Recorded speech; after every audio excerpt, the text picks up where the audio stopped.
Welcome back. So today we are moving to chapter 8, which is Introduction to Trigonometry. So in this lecture we'll be looking at the basic concepts that we have to know in order to proceed further in this chapter. So trigonometry is mostly dealing with a right angle triangle. So right angle triangle is a triangle which has one of its angle 90 degree. So in this triangle ABC, angle B is 90 degree.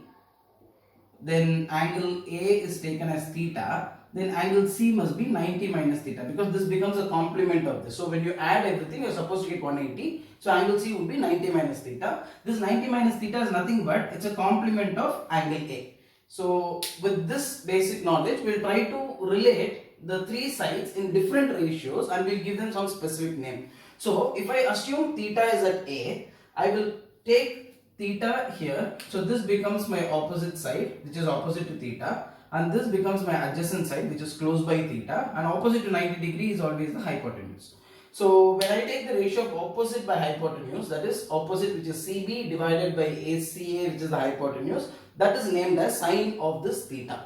So sine is a term given to the angle so formed here, which is equal to the ratio of the opposite side to the hypotenuse side. Likewise, next we move on to something called as cos of a theta, which relates the adjacent side of theta with the hypotenuse. So adjacent by hypotenuse, which is nothing but BA by CA, which is our cos theta. Then we go to tan theta, which relates opposite and adjacent. So opposite by adjacent, which is nothing but CB by BA, that is your tan theta. When this ratio is possible, the reciprocal is also possible. So the reciprocal would be hypotenuse by opposite, which is nothing but 1 over sine, that is the reciprocal of sine theta, and cosecant theta is the name given to it. And similarly, the reciprocal of cos is hypotenuse by adjacent, which is the secant theta. Then the reciprocal of tan, which is 1 by tan theta, is nothing but cot theta. So these are the 6 trigonometric ratios. So once we have assumed the angle theta at point A, now I am planning to assume that angle is here. That is, I am taking the angle at 90 minus theta, which is nothing but angle at C. When I see angle at C, this becomes my opposite, this becomes my adjacent, whereas hypotenuse remains as it is. So what happens here? I get sine of 90 minus theta is opposite by hypotenuse, which is BA by CA. Then cos of 90 minus theta would be adjacent by hypotenuse, which is CB by CA. Then moving on to tan of 90 minus theta, this is opposite by adjacent, which is BA by CB. So that is what I get. And also we know cosecant 90 minus theta is nothing but the reciprocal of sine 90 minus theta, which is the reciprocal of the CA by BA. Then secant 90 minus theta is the reciprocal of cos 90 minus theta, which is CA by CB. Next we get cot 90 minus theta, which is the reciprocal of tan 90 minus theta, which is CB by BA. Now when we look into these data, we see that sin 90 minus theta is BA by CB. Now when you look into this table, we have cos theta is BA by CA. The same thing is what we have got here. So sin 90 minus theta is nothing but cos theta. Similarly, cos 90 minus theta, if you check in that, you will get it as sin theta. Tan 90 minus theta is BA by CB, which is for cot. So this is going to be cot theta. Then cosec 90 minus theta would be same as secant theta.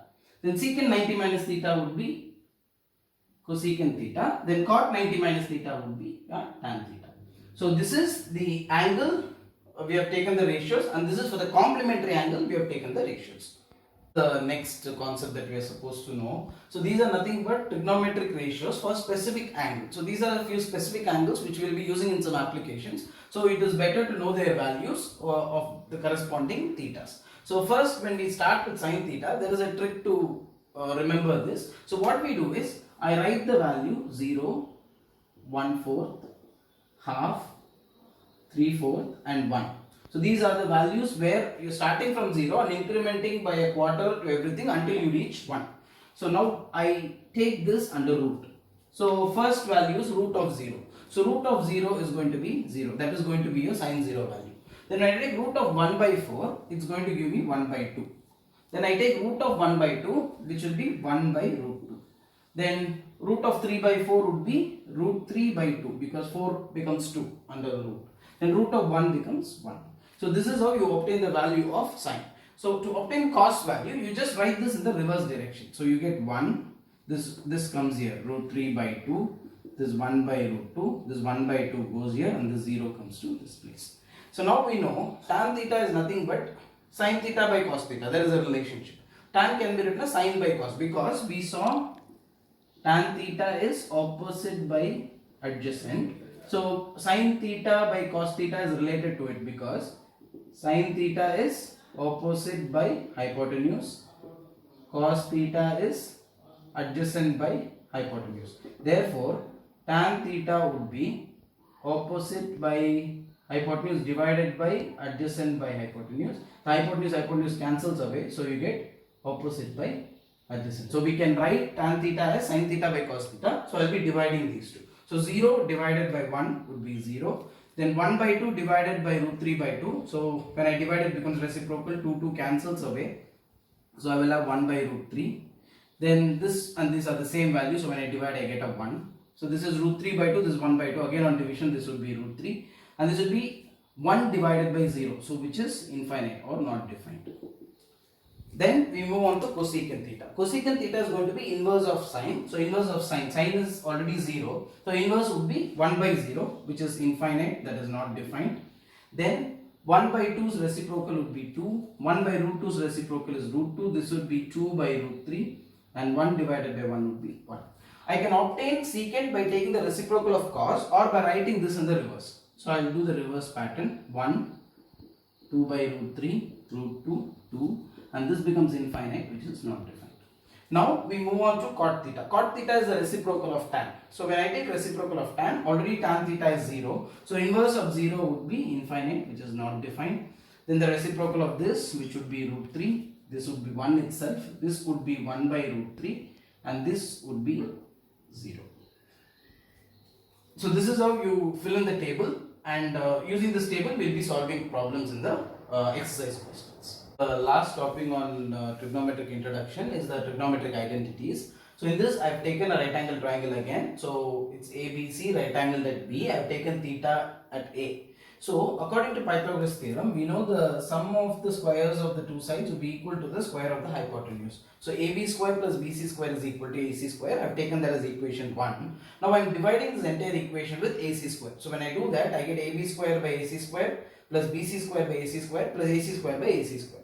When I look into these ratios, AB by AC, AB is this, AC is the hypotenuse. So adjacent by hypotenuse is nothing but cos theta. Since there is a square, it's cos square theta. Then BC by AC is opposite by hypotenuse, which is sin theta, and it is sin square theta because it's squared here. AC square by AC square is 1. So therefore we get a relationship that cos square theta plus sin square theta is equal to 1. So this is the first identity. Next, we take the same equation and we divide it by AB square. So when I divide it by AB square, I get this relationship. Now I see that AB square by AB square becomes 1. BC square by AB square, that is BC square by AB square is nothing but opposite square by adjacent square, which is tan square theta. This is equal to AC square by AB square. AC square by AB square is nothing but secant theta. So since it's square, it is secant square theta. Therefore we get another identity that 1 plus tan square theta is equal to secant square theta. So this is the second identity.